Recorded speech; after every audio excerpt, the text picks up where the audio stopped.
माजी में बाबर ने शादाब और रिजवान को क्यों डांटा? साबिक क्रिकेटर उमर गुल का हैरानकुन इंकशाफ। पाकिस्तान के साबिक फास्ट बॉलर उमर गुल ने दावा किया है कि कौमी टीम के कप्तान बाबर आजम को मैदान में सीनियर खिलाड़ियों की जानिब से दीगर खिलाड़ियों को मशवरा देना पसंद नहीं है।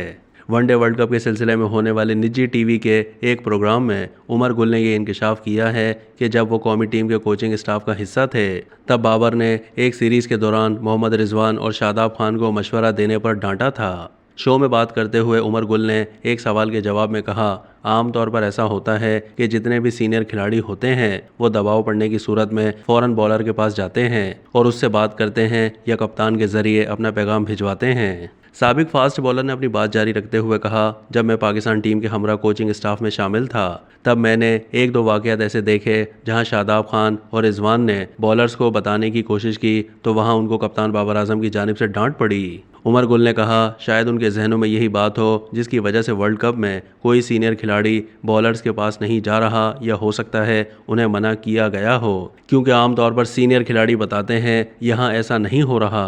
वाज़ेह है कि 23 अक्टूबर को वर्ल्ड कप में पाकिस्तान को अफगानिस्तान से 8 विकेटों से बदतरीन शिकस्त का सामना करना पड़ा था, जिसके बाद से कौमी क्रिकेट टीम की हिकमत अमली तनकीद की जद में है। अब तक के लिए इतना ही। मज़ीद मालूमात के लिए डेली जंग के यूट्यूब चैनल को सब्सक्राइब कीजिए।